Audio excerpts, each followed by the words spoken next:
games are no longer a niche hobby.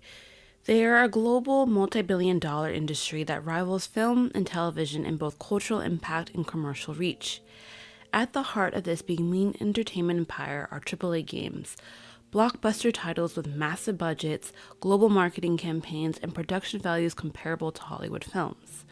From the cinematic realism of The Last of Us Part 2 to the sprawling worlds of Red Dead Redemption 2 and Elden Ring, AAA games represent the highest tier of game development. They set standards for graphics, storytelling, and innovation, often defining the entire console generations. Yet despite their success and visibility, AAA games are at the center of growing criticism. Rising development costs, burnout culture, creative stagnation, and an over-reliance on microtransactions have led many to question whether AAA is truly advancing the industry or strangling it. Today, this video explores both the sides of the debate. We'll look at how AAA games have elevated the medium as well as the problems they bring to the table.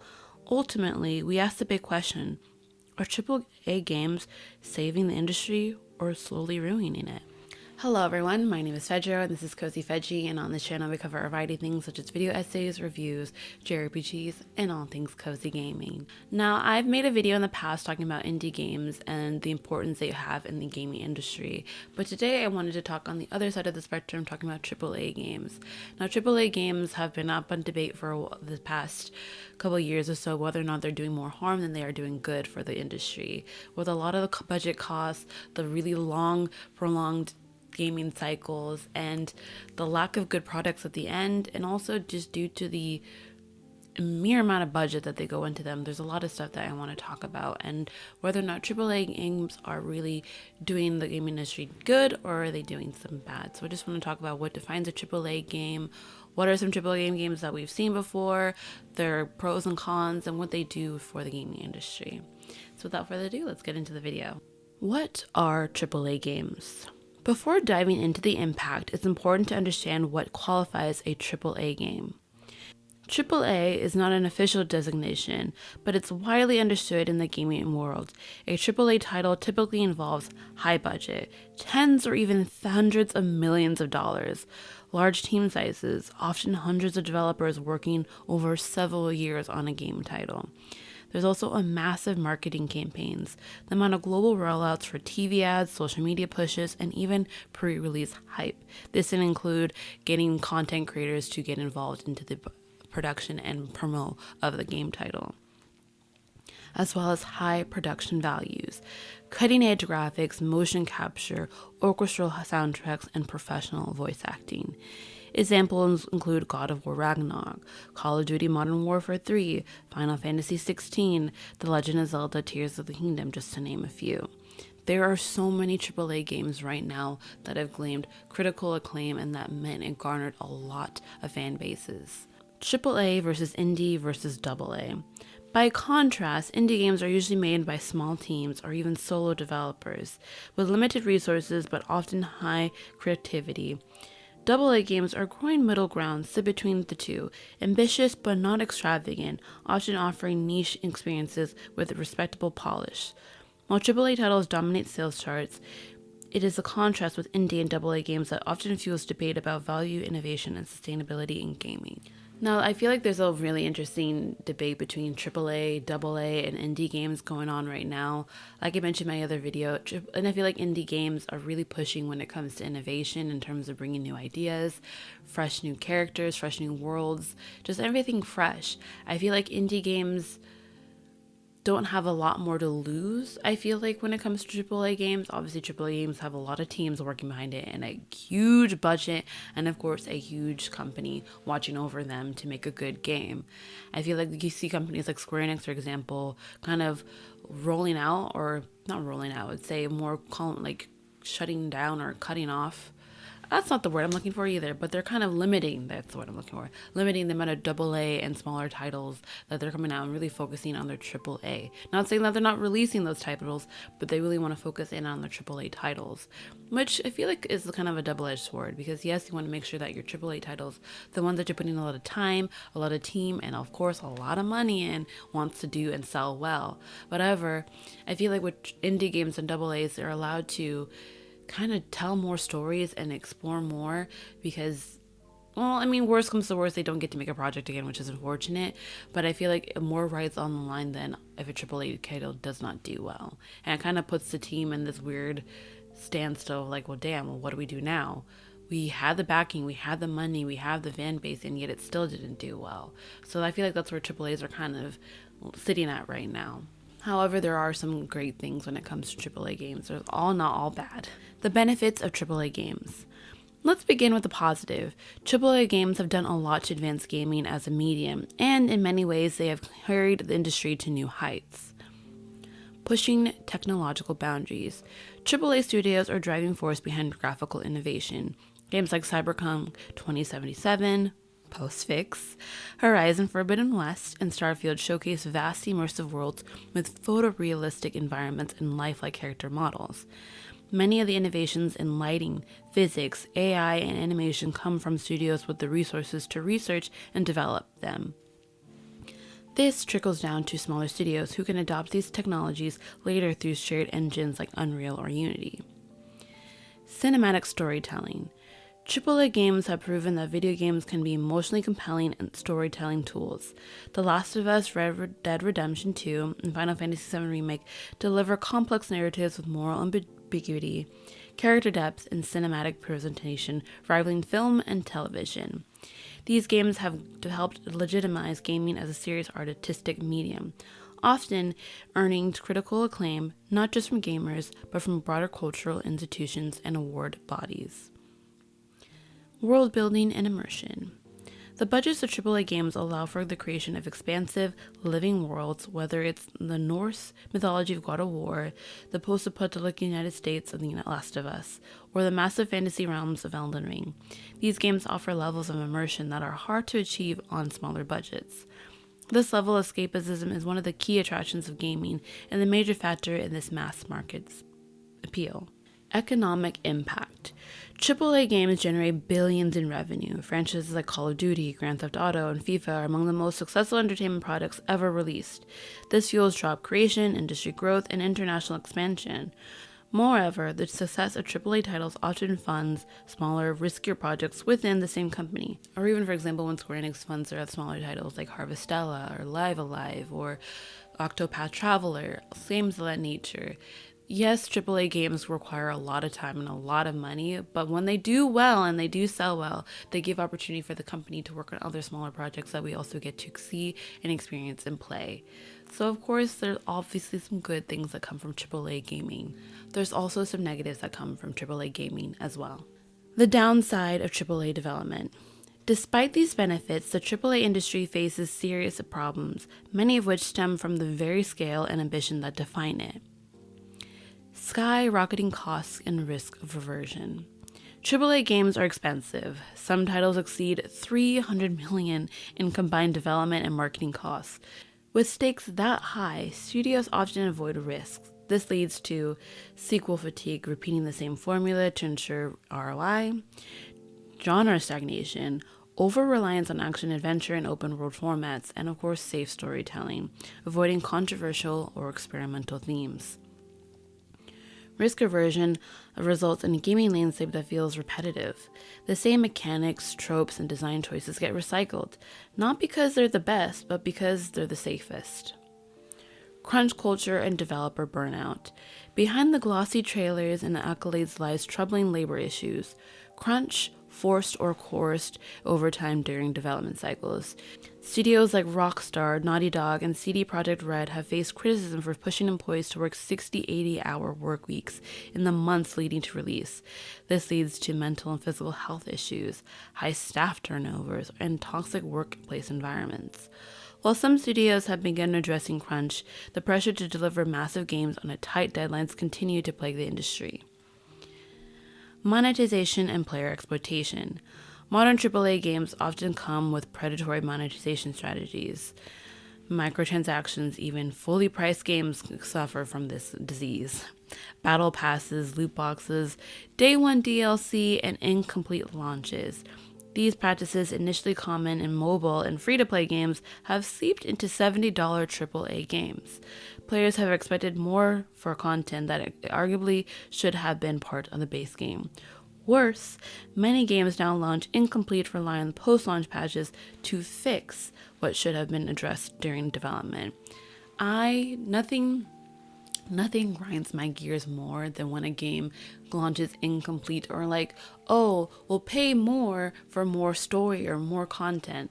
I feel like Atlas tends to fall under this kind of umbrella. Not saying that the games that they give us are incomplete, but I feel like now we're kind of in this weird spot where we know that the base game is not going to be the full game that we are going to play.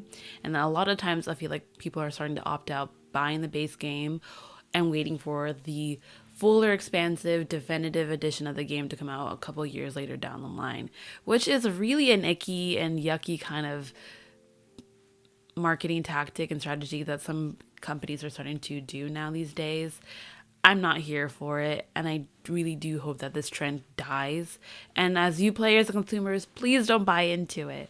I mean, I need to tell that to myself too sometimes. Homogenization of the industry. Because AAA studios chase proven formulas, we've seen a narrowing of genre diversity. Where once we had broad spectrum of experiences, tactical RPGs, survival horror, simulation games, AAA now largely focuses on open world games, third-person action games, and live service shooters. Innovative genres often get sidelined because they are not considered profitable at AAA scale. This reduces the creative variety of the industry and limits innovation to smaller indie studios.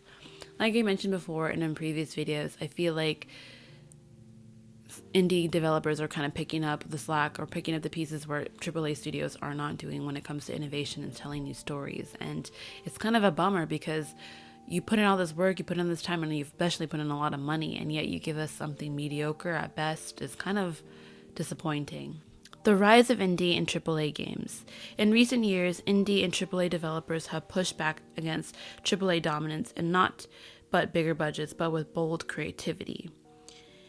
Indie innovation. Games like Hades, Celeste, Undertale, and Disco Elysium prove that storytelling, gameplay innovation, and emotional resonance doesn't require massive budgets. These titles often explore ideas and genres that AAA studios avoid, such as mental health, political theory, experimental mechanics, and LGBTQ+ themes. Many players now turn to indie games for fresh experiences, finding them more rewarding and sincere than AAA offerings. AA, the middle ground. The so-called AA space has emerged studios with enough resources to polish their games, but not enough to complete their giants. Examples include A Plague Tale Requiem by Asobo Studio, Hellblade: Senua's Sacrifice by Ninja Theory, and Remnant 2 by Gunfire Games. These titles often punch above their weight, delivering quality experiences without the bloat or exploitative practices of larger games. I feel like I'm really glad to see, and I'm happy to see AA studios coming up in the rise. I mean, most recently at the time of filming, we have a game from, I don't know if you would consider them an indie, but I think they're a newer studio. The creators who made South of Midnight, which I know sparked some controversy by its character. I'm not going to go into that detail. I've already made a video about what games that you should definitely check out. But I feel like it's really cool to see a smaller studio create such a beautiful and expansive and really big and beautiful game with limited resources.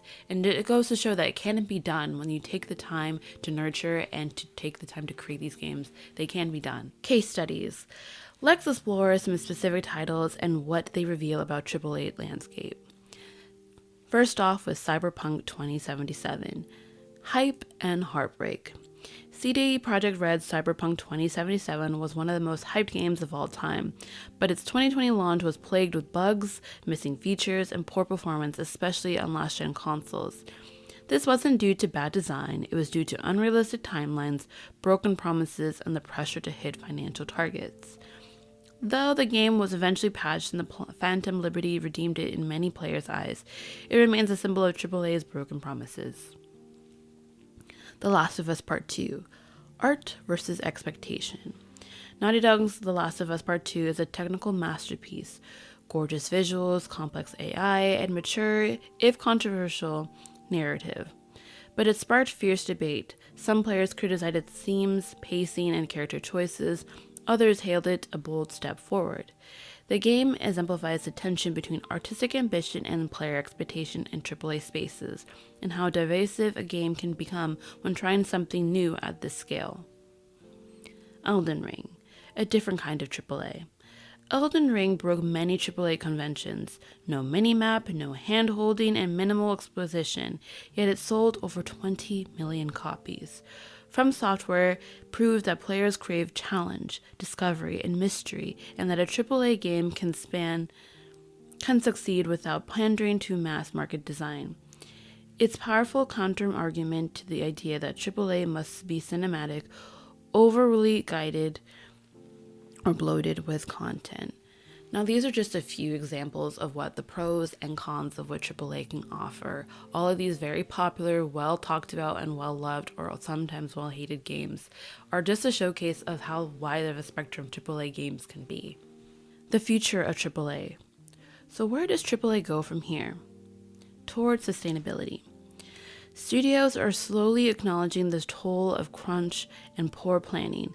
Delays are more common and often necessary. Developers are beginning to speak up, and some publishers are investing in employee well-being. Sustainable development practices will be the key to the future of AAA gaming, not just ethically, but for maintaining quality and reputation. Embracing the modularity and episodic releases. Instead of one monolithic game, studios may adopt episodic or module release models, allowing games to evolve post-launch while avoiding crunch. Final Fantasy VII Remake and Alloy 2 are examples of this trend. Increased collaboration with indies. Some AAA publishers are funding or acquiring indie studios to inject fresh ideas. Microsoft's acquisition of Double Fine and Sony's partnership with studios like Ember Labs, makers of Kenna, are good examples. This synergy between big budget and small team creativity could be a powerful middle path. Another great example of this would be Nintendo acquiring Monolith Soft. Ever since that relationship has become a thing, Monolith Soft has grown tenfold. They are constantly hiring new developers, and the amount of games that they pumped out from that company is nothing but bar none. 2 of them being remakes, 2 of them being new titles, and they're constantly working with other teams such as Zelda, Splatoon, and Animal Crossing. It just goes to show that when AAA and indie or smaller companies come together, they can make beautiful things. And as a player, I'm excited to see where this development grows as well. Helping or hurting? So are AAA games helping or hurting the industry? The answer is both. AAA games have elevated the medium in terms of technology, storytelling, and visibility. They provide unforgettable experiences and attract new audiences to gaming. Without them, the industry might not have the cultural presence it enjoys today. But the current AAA model is unsustainable. The reliance on exploitative monetization, crunch culture, risk-averse design, and bloated development cycles are serious problems. The good news? Change is possible. As players become more vocal and developers more organized, studios are being held accountable.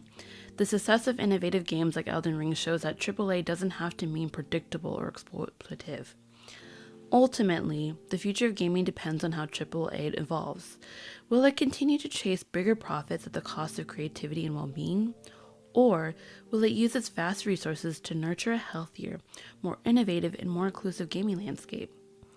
The choice, in part, lies with us, the players.